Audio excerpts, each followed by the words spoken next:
geral, o brasileiro tem muitas dívidas para lidar nesse começo de ano. Como organizar um orçamento doméstico em meio a tudo isso? É sobre isso que eu converso com o especialista em finanças, Luiz Fernando da Silva. Bom dia.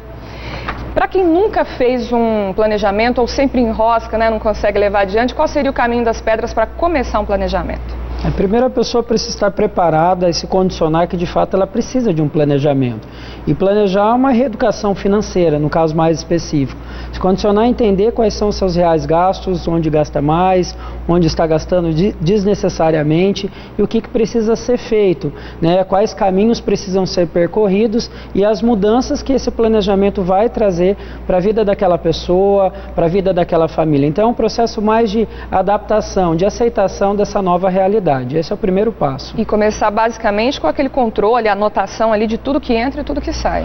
Pois a pessoa precisa se conhecer, ela precisa estar ciente de fato do que ela gasta. E o método mais comum hoje é a anotação na caderneta, no papel, se conhecer financeiramente, onde estão as minhas dívidas e por que eu estou gastando dessa forma. E obviamente as pessoas não gostam de conhecer a realidade, ainda mais quando se fala em poupar, planejar, reeducação financeira. Então é um grande desafio aí para o brasileiro. Quem já começa o ano endividado, qual seria o conselho aí, de repente procurar um refinanciamento?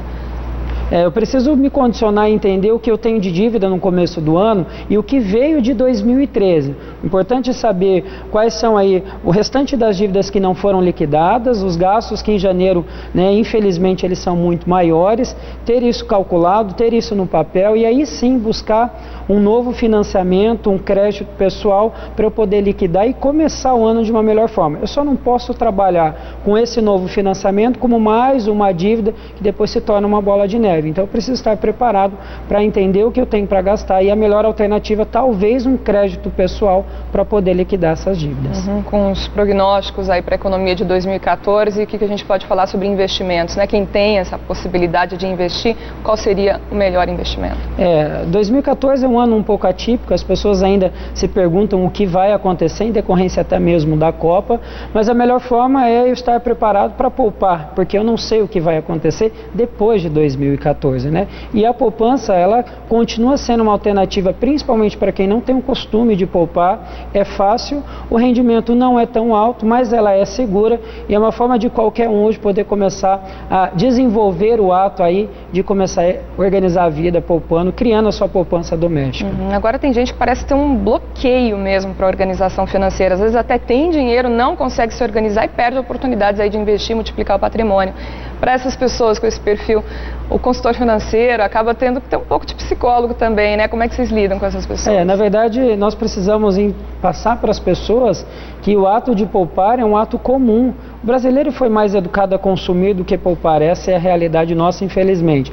Mas que é um ato que precisa começar de uma forma simples. Eu não preciso poupar 10%, 20%, como alguns especialistas passam. Mas eu tenho que poupar 2%, por exemplo, mas me condicionar que aquilo tem que ser feito. Gradativamente se torna um hábito. Se eu poupei 2%, ótimo. Mês que vem, por que eu não posso poupar 3%, 4% e de repente aquilo passa a fazer parte do cotidiano da minha vida e da minha família? A pessoa já tem que ter em mente o ano seguinte, porque a gente já começa 2014, estamos desejando que seja um ano bom, mas parece que ele só vai durar isso, mas você tem depois, o ano seguinte, o endividamento que vai virando uma bola de neve. Como é que a pessoa faz para ter esse planejamento mais a longo prazo? Na verdade, quando a gente fala em planejamento a longo prazo, ele precisa ter um objetivo, porque senão na primeira dificuldade você vai cancelar o planejamento. Então eu me preparo para o final de 2014, por exemplo, qual é o meu objetivo? É a troca de casa, é a troca de carro, e eu preciso me condicionar a alcançar aquele objetivo dentro do meu planejamento, estando preparado para que 2015, por exemplo, seja diferente de 2014. Então, o meu auge maior é conseguir atingir os principais objetivos, me preparando para que o próximo ano seja melhor do que esse que se inicia. Tá certo. Muito obrigada, Luiz. Tomara que a gente consiga poupar um pouquinho mais esse ano. Gisele Soler, daqui a pouco a gente volta. Obrigada. Esse é o desejo de muita gente aumentar o porquinho aí, viu, Vanessa? Até já.